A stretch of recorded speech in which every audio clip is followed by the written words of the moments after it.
An easy way to get extra action on the 7 with the Horseman is to simply lay the point with your come bet win. So as the come bets get set and repeat, or if they hit an 11 while they're in the come box, rack your flat bet so you recover your money, take your wins, use them as lay odds against the point that you've got set with your don't pass bet. The longer the roll goes, the more money you've got in lay odds as you add to it. When the 7 does show, you're in a great position to win. Let's go take a look at that at the table. By design, the Hedgeless Horseman is kind of a dark side strategy, really. It's designed to profit well on the early 7s, and also by design, it's made to transition. We're gonna look at a way here to transition from the initial play on the dark side into some light side play, and then back to where it gets a little darker and a little more aggressive against the 7s. Let's look at a couple of options. Okay, first of all, as a reminder, we start out with a don't pass bet. We start out from the dark side and allow our shooter to establish a point. In this case, we'll be on the 10. Now, we come out with 3 successive come bets. And the idea here along the way, again, if the 7 shows early, right, that's a 2-unit win. That's great for us. If this come bet travels, next one comes in. Again, the 7 shows us a 1-unit profit. You'll lose 1 and win 2. Let's say it travels. And the third come bet comes through. Now here, we're in a tie situation. The 7 comes here, we tie, not a big deal. But if it travels up and now you've got 3 come bets set, you're, for the time being, going to be a light side player. But I want to transition us into playing the dark side. I want to transition into getting a stronger play against the point with the 7. What I've got in my rack is an extra $50 that's here to do 2 things. One is help me to make the odds right. That's why I have the nickels. I have the quarter there in case I want to go extra aggressive and really pound it a little bit more. Let's go semi-aggressive here. Let's assume that maybe the 6 comes in. The shooter rolls a 6 and it comes through and we get paid. What you might want to do, bring them both back and rack your profits. You're good.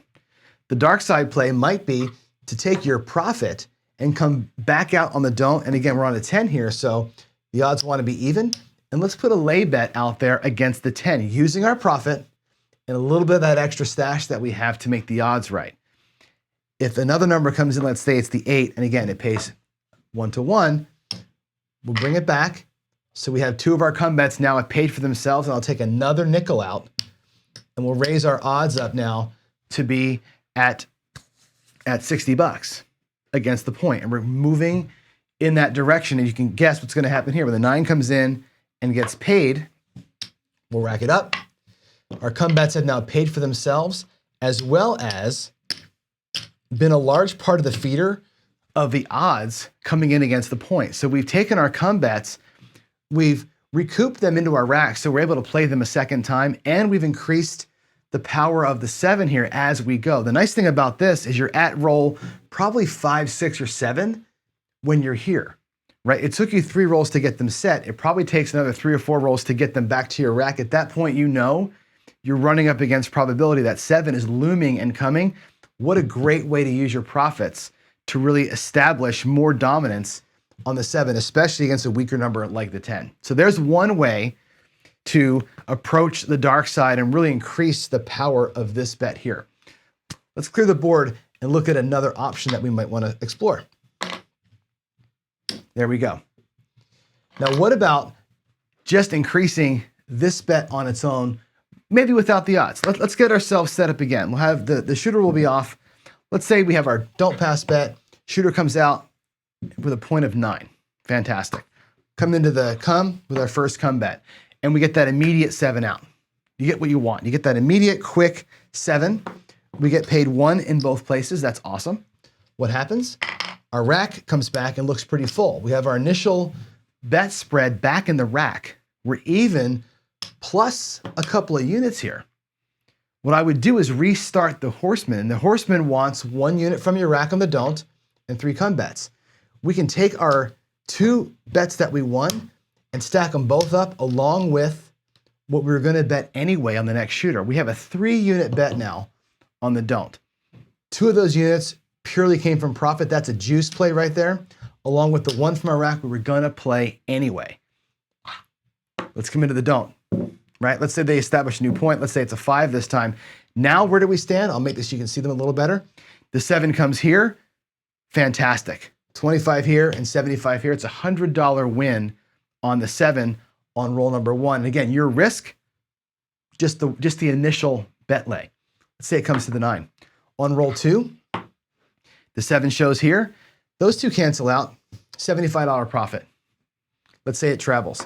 And now bet number 3 comes into the come. What happens here? You would lose 2, you'd win 4. You're still netting $50 on the 7 as these come through because you powered up that play with your previous wins. And here we are again.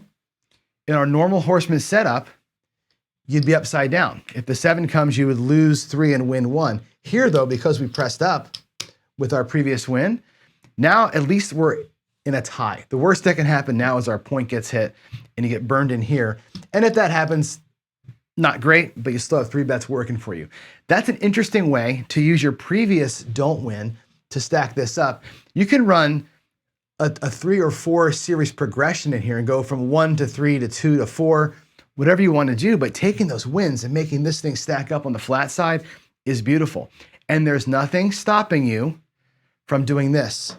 From when these bets come back and get themselves paid, going back and dropping those odds again. We have a 5 out here. Let's go ahead and make that look like 30 to win 20.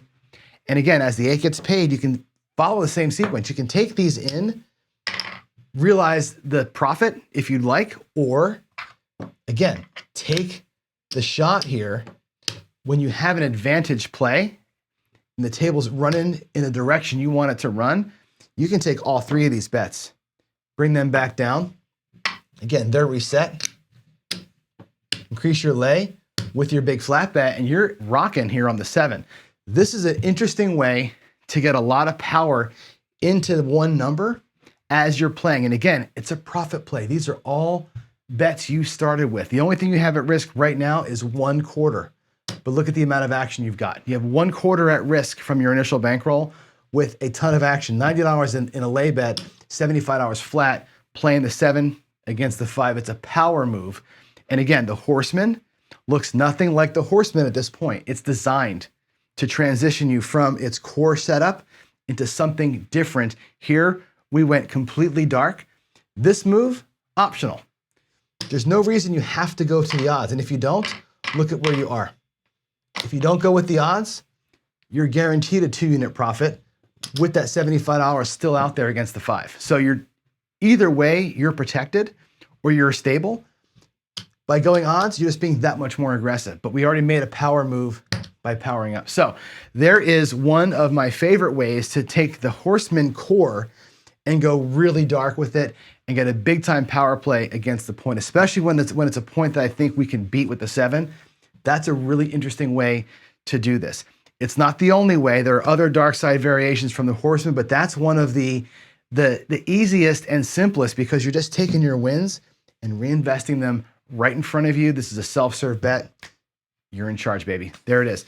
So there's one option to play the dark side or take the Horseman and turn it into a completely dark side play. You'll notice that in a lot of these options, we go from the Horseman to something that looks completely different, and that's normal. This strategy is built to change.